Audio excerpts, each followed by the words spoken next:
Hello! I wanted to make a build overview for my Hexblast Blood Mage. In this build, we're using the unique staff, the Burden of Shadows, to add a large amount of extra chaos damage to each cast of Hexblast. You can see that each time I cast Hexblast, my life is dropping to almost zero. With my current setup, each cast is costing 1800 life, which adds 600% damage added as extra chaos damage. Because we're almost dropping to zero hit points with each cast, we can also take advantage of the Pain Attunement Keystone, which gives us even more critical damage bonus. We're then instantly leeching our life back through the Blood Mage Ascendancy, along with using the Ed Series gloves. This build has turned out to be quite fun and powerful, though it is occasionally clunky uh, with the leech resistance of different monsters. Don't have a ton of information on uh, what kind of resistance each monster has, and you can see sometimes I just don't fully leech back my life. So yeah, this is the Burden of Shadows unique staff. It's a drop from King in the Mists.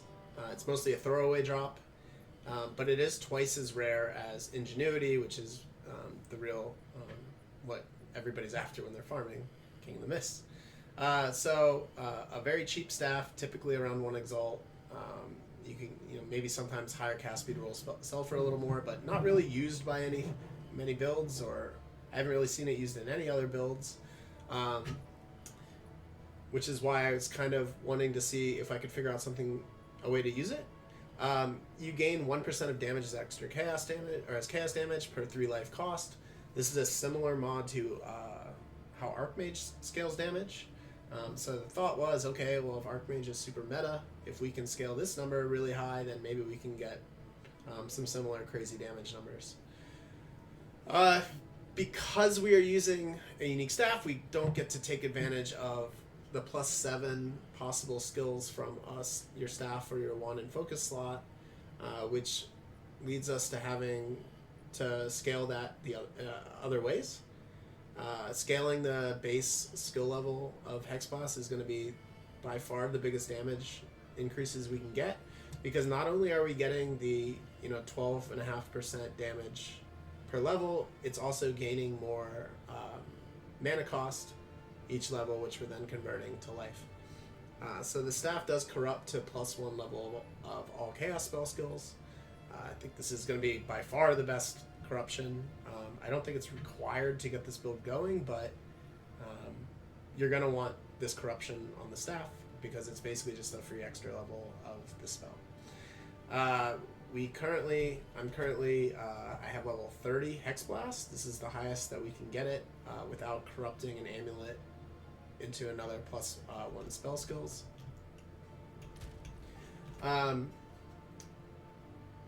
So you can see we can get 1 level from corruption, 1 level from the Chaos Mastery support. We can get 1 level from the corrupted staff, 3 from an amulet, and then we can use the unique jewel Prism of Belief to get up to another 3. And then Dark Entries on the tree gives us another level of chaos skills. So each time I've added another level, I started, I think, at level 26 Hexblast. And it's been like really fun, kind of slowly adding different sources of skill levels. It's kind of like where most of the investment on the character was. I think by far the most expensive items on this character is going to be that Prism of Belief and this Hexblast jewel gem itself. But certainly, level 30 Hexblast is not required to get this going. As far as gems in general, I typically, when I'm mapping, because our damage is so high, you can see our base hit of Hexblast is around 45,000, 43,000. And then that's going to be multiplied by our critical damage bonus, which is pretty high. It's pretty high. It's 801, so we're multiplying it by 9. So we're killing pretty much everything in maps in one hit, as long as we crit. So we are using the ambush support gem, which is going to pretty much guarantee our first hit on every enemy is going to crit them and then kill them. This includes rares, pretty much everything but bosses. We're just going to be running around, we're just going to be clicking them once, and they're going to die. We're going to drop to almost no life, and then we're going to leech it right back. So ambush, really great for mapping. Also using venom. This gives me a cost multiplier of 20%, so not only do I get the poison chance to hit, I'm also getting 20% more damage for no downside.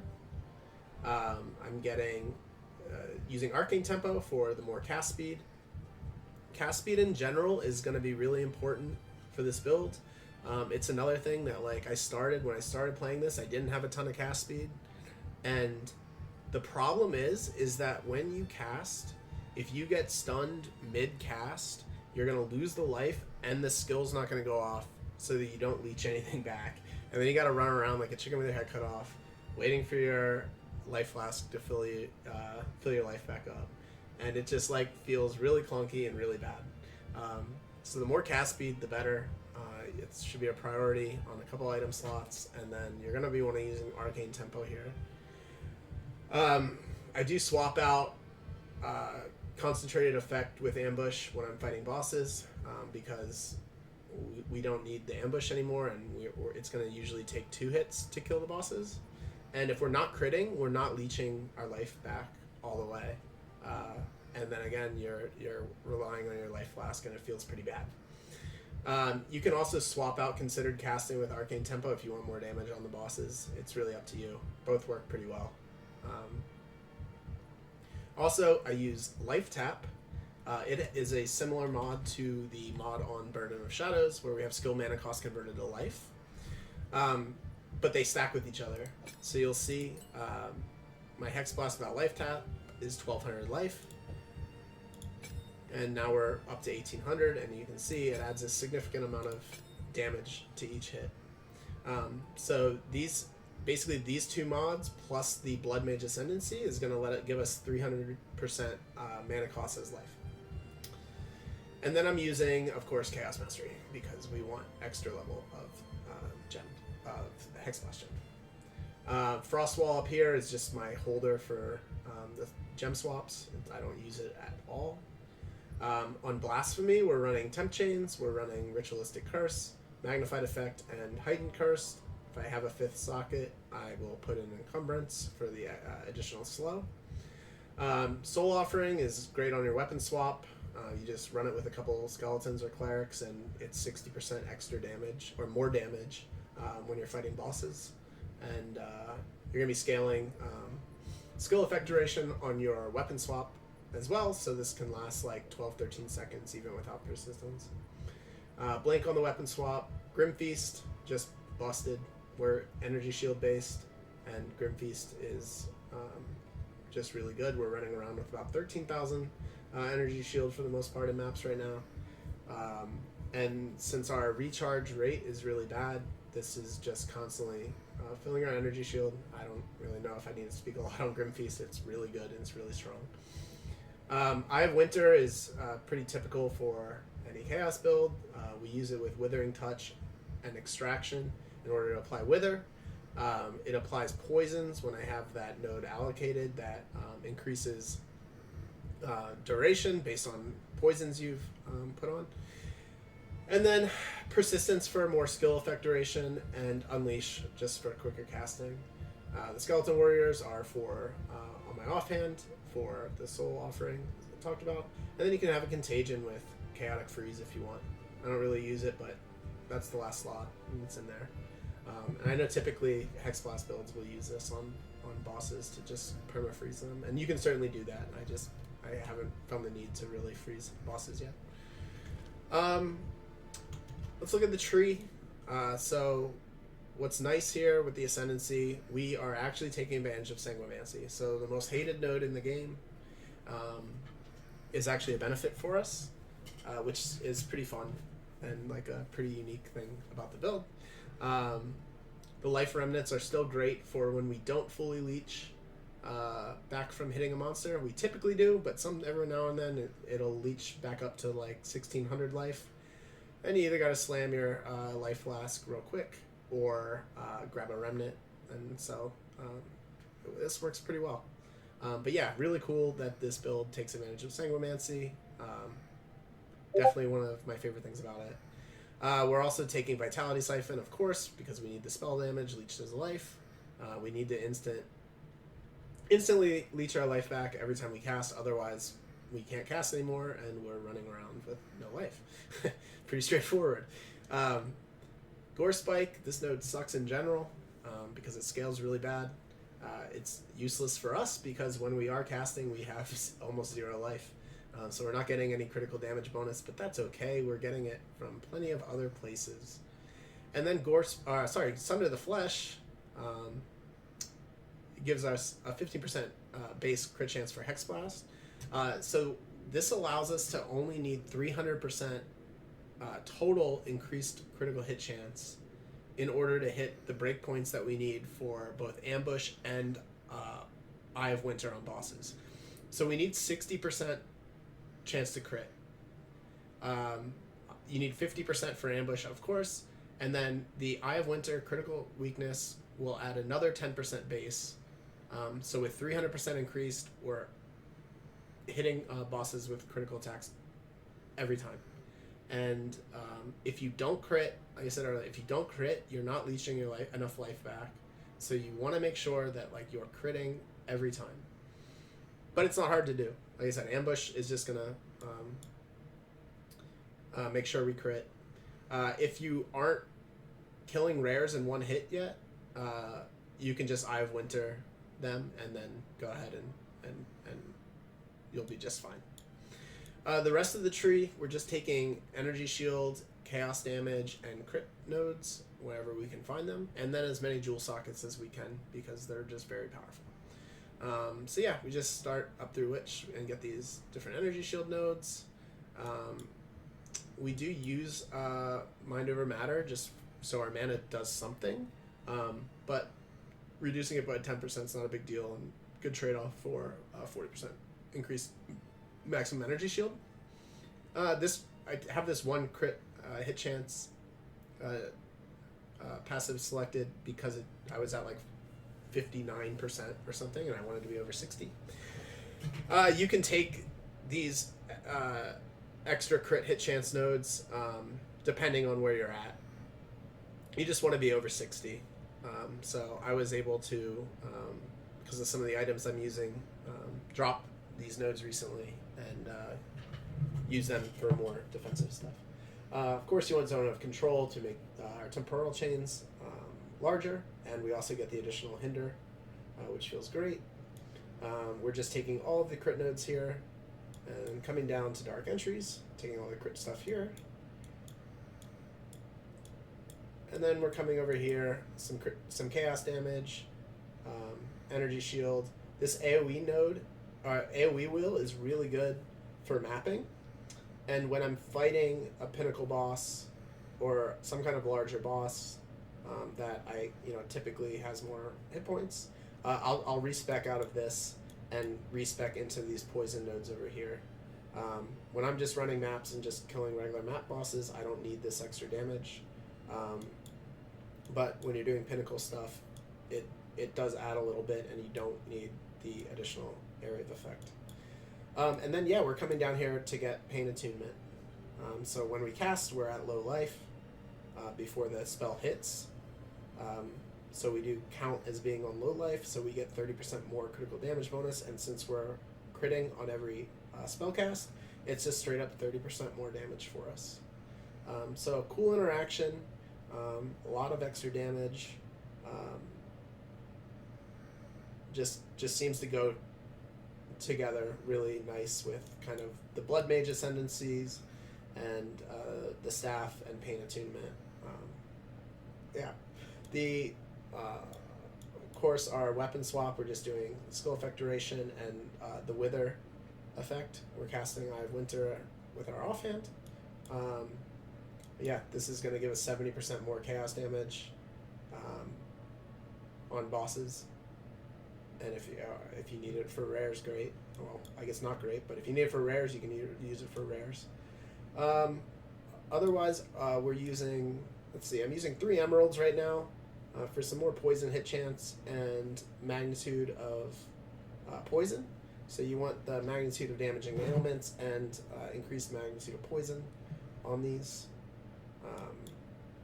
When I'm using Envenom and this wheel here, I'll have 100% poison, which feels fine. The rest of the jewels are mostly focused on increasing chaos and spell damage, increasing area of effect, and increasing our critical damage bonus. One of the issues with the tree is there's not a lot of spell damage, or just increased chaos damage. That's really worth taking, and because we're using the unique staff, we don't get the 200 and some % increased spell damage that you would from a wands and focuses or a staff. I had taken this wheel. It's a lot of damage.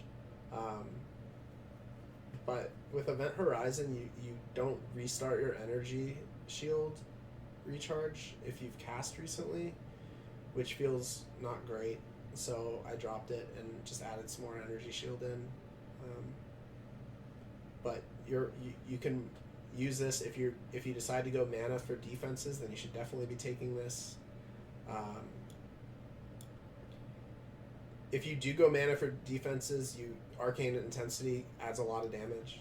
I mean, like this, I tried it instead of Energy Shield, but I just couldn't get my mana up high enough using Aziri's Gloves and the Burden of Shadows. It's like a lot of mana that you're missing out on from those effectively 3 slots with the wand and a focus and gloves.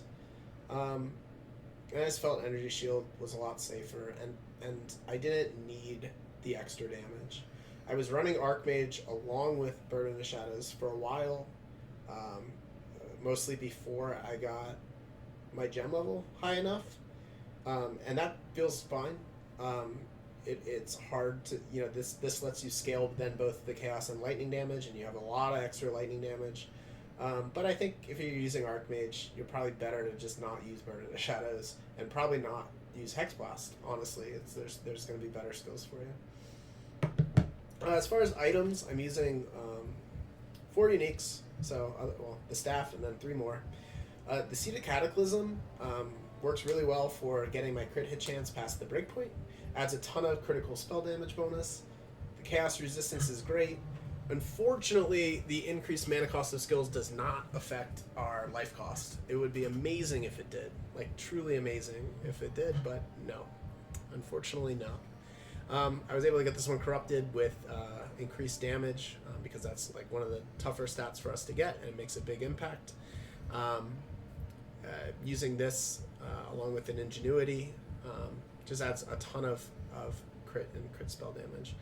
Ingenuity is going to be by far the best belt. It's a super broken item, so I would recommend picking this up as soon as you can in general, just because you'll be able to use it on basically every character as best in slot. And then we're using the Aziri's Gloves. Instant crit is great. Increased crit hit chance is great. Intelligence is great. And then you can get these corrupted and get the additional, the increased slow magnitude. So it's basically curse effect for the temporal chains, which is wonderful. So I've thought about using the anointment on the amulet, where you can get 20% life as instant. Life leech is instant. I assume it would still be enough. It would give me enough life back. I haven't tried it. But for the cost of an anointment, and then you're losing this crit hit chance here, it just feels like these gloves are just legit really good. So you should just be using these. If you do go, for some reason, Archmage Hexblast, or if you're going mana and you need the extra mana from gloves and want to do the anointment, that's fine. You can, but these gloves are really good. They just fit great with the build. Other items, Just energy shield, crit hit chance, and resists on the helm. Energy shield and resists on the chest piece. Our amulet, we're doing 3 spell skill levels and cast speed and energy shield, and then I needed a little bit of spirit so I could run heightened curse. And I have barbaric strength allocated, which is just 45% more or increased crit damage bonus. For this ring, chaos damage, cast speed, all resist, and chaos res. With the belt, it adds a ton. The cast speed feels phenomenal. Can't recommend getting a lot of cast speed enough. And then the boots, I needed some extra life so I could have enough life to cast my spell, and just otherwise movement speed and energy shield and resist. So yeah, pretty fun build. Can be a little clunky when you don't leech enough back, but that's easy because you can just, with ingenuity or a utility belt in general, you'll just instantly get that life back from your flask. The big thing that's really clunky is when you're playing with friends and you go to cast and they go to attack and they kill the monster before you, and it's pretty annoying. I play with my brother a lot and we run into this problem where I'm just like running around 0 HP waiting for my flask to refill. But once we get to the bosses, he loves me. And then the other thing is just missing in general, or like overcasting, or just casting Hexblast on nothing. You gotta wait for the flask. Feels pretty annoying, but it's not the end of the world. And for the damage that this adds, it's really worth it. Anyways, I hope you guys found this interesting. This has been a whole lot of fun to play, a whole lot of fun to kind of push to as far as I could. Yeah, let me know what you guys think, and if you have any feedback or anything I missed. Yeah, hope you enjoyed it. Thanks.